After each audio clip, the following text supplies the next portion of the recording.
여호와께서 시내 광야에서 모세에게 말씀하여 이르시되 레위 자손을 그들의 조상의 가문과 종족을 따라 계수하되 1개월 이상 된 남자를 다 계수하라.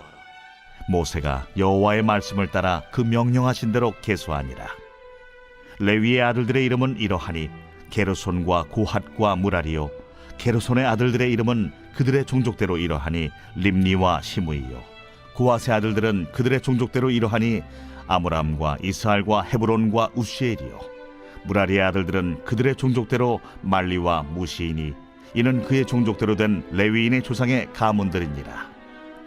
게르손에게서는 림니 종족과 시므이 종족이 났으니 이들이 곧 게르손의 조상의 가문들이라. 계수된 자 곧 1개월 이상 된 남자의 수요 합계는 7,500명이며 게르손 종족들은 성막 뒤 곧 서쪽에 진을 칠 것이요, 라엘의 아들 엘리아삽은 게르손 사람의 조상의 가문의 지휘관이 될 것이며, 게르손 자손이 회막에서 맡을 일은 성막과 장막과 그 덮개와 회막 휘장문과 뜰의 휘장과 및 성막과 제단 사방에 있는 뜰의 휘장문과 그 모든 것에 쓰는 줄들이니라. 고아색에서는 아므람 종족과 이스할 종족과 헤브론 종족과 우시엘 종족이 났으니 이들은 곧 고핫 종족들이라. 계수된 자로서 출생 후 1개월 이상 된 남자는 모두 8,600명인데 성소를 맡을 것이며 고핫 자손의 종족들은 성막 남쪽에 진을 칠 것이요, 우시엘의 아들 엘리사바는 고핫 사람의 종족과 조상의 가문의 지휘관이 될 것이며 그들이 맡을 것은 증거궤와 상과 등잔대와 제단들과 성소에서 봉사하는 데 쓰는 기구들과 휘장과 그것에 쓰는 모든 것이며, 제사장 아론의 아들 엘르아살은 레위인의 지휘관들의 어른이 되고 또 성소를 맡을 자를 통할할 것이니라. 무라리에게서는 말리 종족과 무시 종족이 났으니 이들은 곧 무라리 종족들이라. 그 계수된 자 곧 1개월 이상 된 남자는 모두 6,200명이며 아비하일의 아들 수리엘은 무라리 종족과 조상의 가문의 지휘관이 될 것이요, 이 종족은 성막 북쪽에 진을 칠 것이며 무라리 자손이 맡을 것은 성막의 널판과 그 띠와 그 기둥과 그 받침과 그 모든 기구와 그것에 쓰는 모든 것이며 뜰 사방 기둥과 그 받침과 그 말뚝과 그 줄들이니라. 성막 앞 동쪽 곧 회막 앞 해돋는 쪽에는 모세와 아론과 아론의 아들들이 진을 치고 이스라엘 자손의 직무를 위하여 성소의 직무를 수행할 것이며 외인이 가까이 하면 죽일지니라. 모세와 아론이 여호와의 명령을 따라 레위인을 각 종족대로 계수한즉 1개월 이상 된 남자는 모두 22,000명이었더라. 샬롬, 여러분 반갑습니다. 오늘도 큐트러 여는 기막힌 하루입니다. 이 시간 우리에게 허락하신 본문은 민수기 3장 14절부터 39절까지의 말씀과 레위 자손의 계수 명령이라는 제목을 주셨습니다. 레위 자손의 계수를 왜 명령하시는지 알아보고 저와 여러분도 계수되어지고 또한 계수되어지는 목적이 무엇인지 깨닫는 시간이 되기를 원합니다. 첫 번째로 1개월 이상 된 남자를 다 계수하라고 하십니다. 15절 말씀이죠. 레위 자손을 그들의 조상의 가문과 종족을 따라 계수하되 1개월 이상 된 남자를 다 계수하라. 아멘. 민수기 1장에서도 진영별로 20세 이상으로 싸움에 나갈 만한 자를 그 명수들을 계수하는 장면이 소개가 되었었습니다. 계수하는 목적에 따라 나이가 다르게 적용되는 것을 봅니다. 20세 이상으로 계수할 때는 전쟁의 진영에 배치되어야 했기 때문에 나이가 기준이 되어 결정되었습니다. 20세 이상으로 계수한 것은 레위 지파를 제외한 타 지파에서 가나안 정복을 위한 군대로서의 소집을 목적으로 하여 즉 전쟁에 나갈 만한 자를 계수하기 위한 것이었기 때문에 20세 이상으로 싸울 만한 자를 소집을 했습니다. 그런데 오늘은 레위 지파가 그 당시 제외가 되었었는데 오늘은 그 제외된 레위 지파 자손을 계수하는 방법을 명령하고 계십니다. 레위 자손은 전쟁에 나가는 곳에서 제외되었기 때문에 다른 지파와는 전혀 다른 방법으로 계수하고 계십니다. 하나님께서는 레위 자손을 구별하신 뒤에 그들의 조상의 가문과 종족을 따라 1개월 이상 된 남자들을 계수하라고 하십니다. 그들의 조상은 레위의 아들 장자인 게루손과 차자인 고핫, 막내인 무라리입니다. 하나님께서는 이렇게 정해진 질서 위에 공동체를 세워주십니다. 가정에서는 부모와 자식의 질서가 존재하고 교회에서는 목회자와 성도의 질서가 있습니다. 학교에서는 선생님과 학생의 질서가 있고 직장에서는 상사와 부하 직원의 질서가 있습니다. 비록 상대방이 마음에 들지 않더라도 그 질서를 세우시고 인도해 가시는 분이 하나님이십니다. 그래서 우리는 각자의 역할을 존중하여 자기 자리에서의 책임에 최선을 다하는 것이야말로 질서에 순종하는 것이 됩니다. 전쟁에 나가지 않는 지파였기 때문에 태어난 지 1개월 이상 된 남자들을 모두 계수가 되었습니다. 영아들로부터 시작하여 허약한 사람들까지도 모두 계수하도록 하셨습니다. 전쟁에서 면제되었기 때문에 전쟁에 나갈 수 있는 나이가 되었는가 아니면 건강한가의 여부를 따질 필요가 없었습니다. 그냥 1개월 이상 된 남자이면 하나님께서 다 계수하라는 명령을 통해 비록 전쟁에 나갈 만한 자가 되지 못하였음에도 불구하고 계수되어졌습니다. 이처럼 하나님께서는 어쩌면 영적으로 태어난 지 1개월 이상 된 저와 여러분을 불러주시고 계시는 것 같지 않습니까? 지난 수요일에 목사님께서는 게으름이라는 제목으로 설교를 하시면서 어린아이의 증상에 대하여도 말씀해 주셨습니다. 그리고 서로의 배우자에게 물어보라고도 했습니다. 그리고 어제 목자 모임에서는 주일날 목자 모임에서는 서로의 배우자에게 느끼는 나이를 나누는 시간을 가졌습니다. 어느 때에 남편이 어린아이 같은지 그리고 또 몇 살로 보이는지도 즐겁게 나누는 시간이 있었습니다. 서로에게 있어서 또 어린아이의 모습이 있다는 것을 확인하며 나누는 시간이었습니다. 저는 남편에게 제가 몇 살처럼 생각되냐고 물어보았습니다. 그랬더니 남편은 초등학교 5학년, 6학년으로 보인다고 했습니다.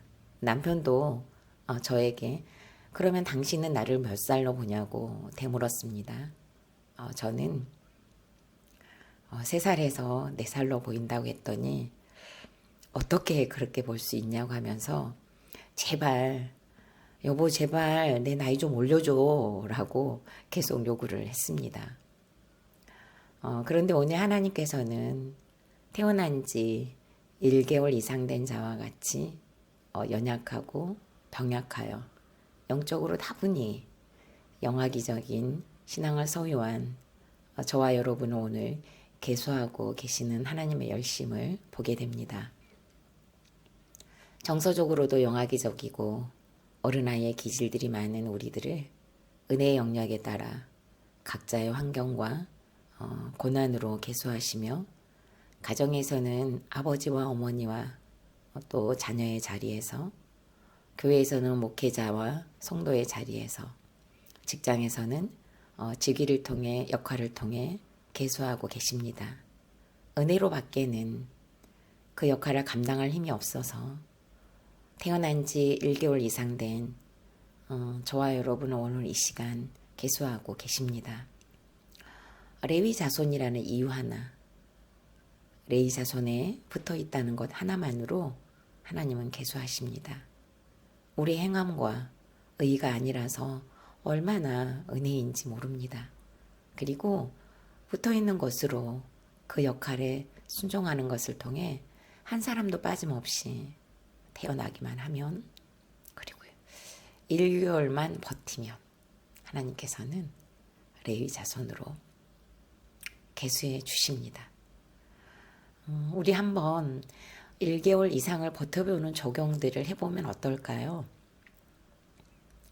귀로만 듣던 큐티를 멈추고 쓰는 큐티 1개월, 그리고 묵상하며 씨름하는 큐티 1개월, 또한 새벽마다 아니면 내 개인적인 시간에 맞춰 1개월을 1시간 기도회에 참여해보고 1개월 동안 신앙서적 한 권을 읽어보고 1개월 동안 목장을 쉬지 않고 붙어 있어보고 1개월 동안은 모든 예배에 빠짐없이 붙어가는 적용을 우리 한번 해봅시다.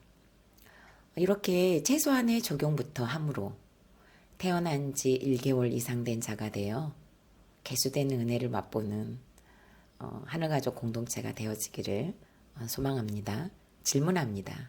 나는 나의 자리, 남편의 자리, 아내의 자리, 자녀의 자리, 성도의 자리를 잘 지키고 있습니까? 하나님께서 나에게 1개월 이상 최소한의 적용을 바라신다면 그것은 무엇일 것 같습니까? 두 번째로 계수된 레위 자손에게 맡기신 일이 있습니다. 25절입니다. 게르손 자손이 회막에서 맡을 일은 성막과 장막과 그 덮개와 회막 휘장문과 뜰의 휘장과 및 성막과 제단 사방에 있는 뜰의 휘장문과 그 모든 것에 쓰는 줄들이니라. 아멘. 저는 지금 25절만 읽었지만 21절부터 39절까지는 레위 자손을 부르신 이유가 나와 있습니다. 그것은 바로 레위 자손에게 맡기실 일이 있기 때문이었습니다. 철저하게 동서남북으로 나누어 레위 자손들에게 차례차례 하나님께서는 진을 치도록 하십니다. 가장 먼저는 레위의 큰아들 때는 게르손에게 성막 뒤에 있는 서쪽에 진을 치도록 했고 성막의 바깥쪽의 일을 맡기셨습니다. 엘리아삽이 지휘관이 되어 성막과 장막과 그 덮개와 회막 휘장문과 뜰의 휘장과 성막과 제단 사방에 있는 뜰의 휘막문과 거기에 쓰이는 줄들을 관리하도록 했습니다. 그리고 남쪽에는 레위의 둘째 아들 고앗 자손에게 진을 치도록 합니다. 이들은 성소를 맡아서 증거계와 상과 등잔대와 제단들과 성소에서 봉사하는 데 쓰는 기구들과 휘장과 그것에 쓰는 모든 것들을 맡도록 했고 우시엘의 아들 엘리사반이 지휘관이 되었습니다. 이번에는 북쪽에 진을 친 자손은 레위의 막내 아들 무라리 자손이었습니다. 이들이 맡아서 할 일은 성막의 널판과 그 띠와 그 기둥과 그 받침과 그 모든 기구와 그것에 쓰이는 모든 것들을 관리하도록 했고 뜰 사방에 있는 기둥과 받침과 말뜻과 또 거기에 쓰이는 줄들을 맡도록 했습니다. 그리고 마지막으로 동쪽에는 그러니까 성막의 출입문을 가리키죠. 이곳은 해돋는 쪽에 있었는데요. 모세와 아론의 아들들이 진을 치도록 했습니다. 이들은 이스라엘의 안보를 책임지면서 백성들이 아무 탈 없이 성소에서 예배할 수 있는 전반적인 일을 맡도록 했습니다. 그리고 이 모든 일을 맡은 일에 있어서 총 책임자는 제사장 아론의 아들 엘르아살이 맡도록 하셨습니다. 일명 주의관들의 주의관으로 세우셔서 성소에 맡을 자들을 관리하도록 하신 것입니다. 이렇게 진을 치게 되면 정확하게 사각형으로 구성된 성막이 만들어집니다. 레위 자손들이 곳곳에서 각자의 위치에 따라 할 일들이 달라지고 그 일들에 따라 역할도 달라집니다.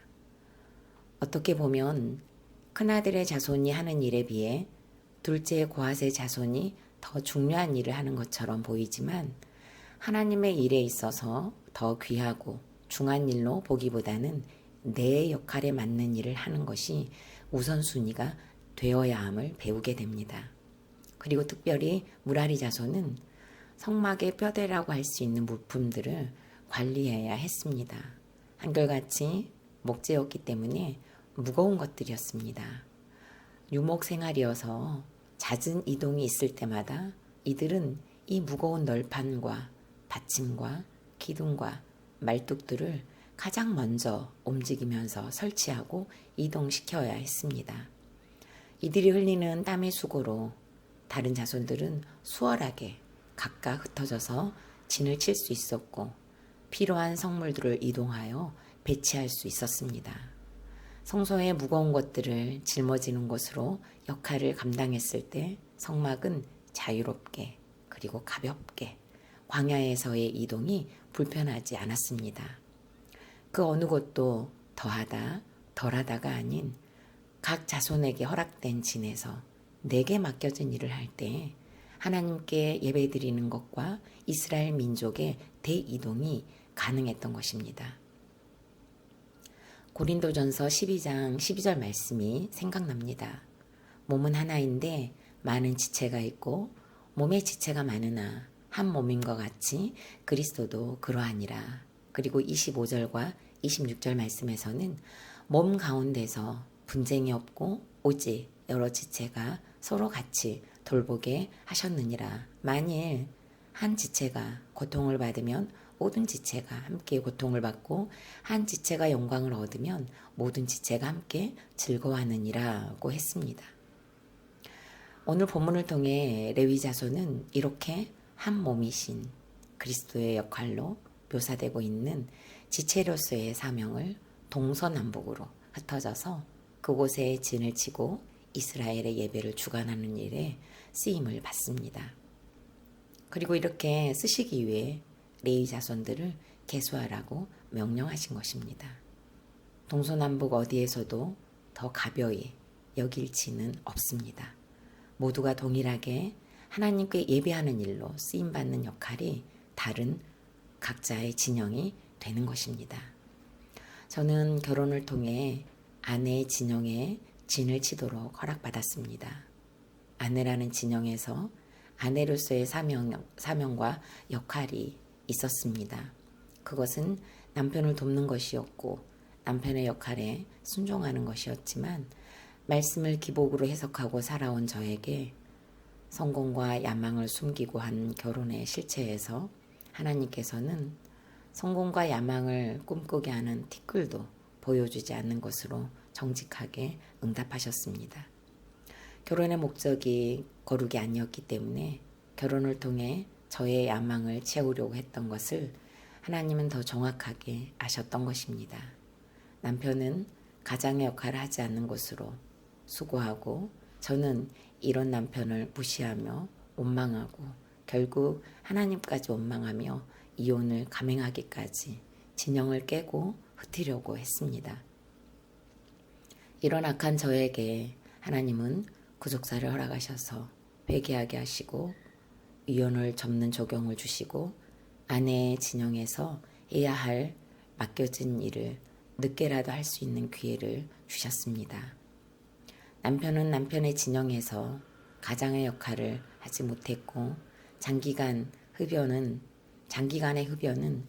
뇌출혈을 선물로 받게 하심으로 한 교회에서 구속사를 듣고 가는 은혜도 주셔서 저는 아내의 진영과 엄마의 진영을 남편은 아버지와 가장의 진영을 지킬 수 있는 기회를 다시 주셨다고 생각합니다. 아내의 진영에서 남편의 역할에 순종하는 모습을 보여주지 못했던 시간들을 보고 자란 자녀들은 정해진 예배의 자리에 나와 예배하는 순종이 나타나지 않고 있습니다. 지금이라도 회개하여 자녀들의 예배가 속히 회복되기를 바라는 은혜만을 구하게 됩니다. 그리하여 요즘 저에게는 부모의 진영에서 예배가 무너진 자녀들을 기다리는 훈련과 양육을 받고 있는 것 같습니다. 자녀들이 예배의 자리에 보이지 않을 때마다 아내와 엄마의 진영에서 맡겨주신 역할을 감당하지 못한 제가 있다고 말씀하시는 것 같아 정말 회개가 됩니다. 아내의 진영을 지키는 훈련을 넘어 부모의 진영에서 맡기신 일이 무엇인지 묵상해야 할 시간이 계속 주어지고 있는 것 같습니다. 부모의 진영에서 보여준 것이 부족하여 주일마다 개수덕에 있는 성도의 자리에 없는 자녀들을 생각하면 정말 통곡이 됩니다.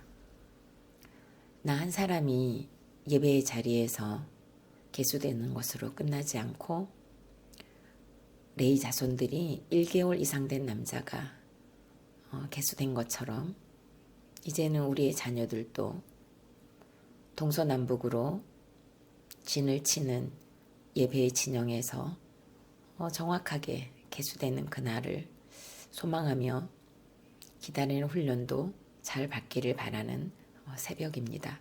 질문합니다. 하나님께서 허락하신 내 직분, 진영은 무엇입니까? 가장 어렵고 무겁다고 생각되는 직분도 무엇입니까? 내 일상이 그대로 내 자녀들의 핸드폰에서 유튜브로 보여지고 있다면 마음이 어떨 것 같습니까? 마지막으로 9월 5일 보석상자입니다. 우리 인생에는 시시때때로 사망의 음침한 골짜기가 찾아옵니다. 그럴 때 우리가 힘든 것은 주께서 나와 함께하지 않으셔서가 아닙니다. 나의 목자, 내 의지의 대상이 여호와가 아니기 때문입니다. 아멘. 다 같이 기도드리겠습니다. 살아계신 하나님, 레위 지파를 제외한 모든 지파에게는 20세 이상으로 싸울 만한 자를 계수하라고 하시더니 레위 지파에게는 1개월 이상 된 모든 남자를 계수하라고 하셨습니다. 연약하고 흠이 많은 것을 감안하시며 옹알이밖에 할 수 없는 저희들을 계수해 주시니 감사합니다. 영적으로 영하기에 있는 우리를 계수하시며 성장하여 맡겨진 진영에서 각각 할 일이 있다는 것으로 사명을 죄악인시키시며 각자의 진영에 따라 역할을 주셨으니 감당할 힘과 은혜를 주옵소서. 저는 지난날 아내의 진영에서 남편의 역할에 순종하지 못하고 남편을 돕지 못한 것으로 엄마의 진영까지도 훼손한 자였다는 것이 깨달아집니다. 이제 부모의 진영에 서보니 자녀들의 예배가 무너져 있는 것을 지켜보는 것이 괴롭고 슬피 울게 됩니다. 아내와 엄마의 진영을 지키지 못한 저를 용서하여 주옵소서.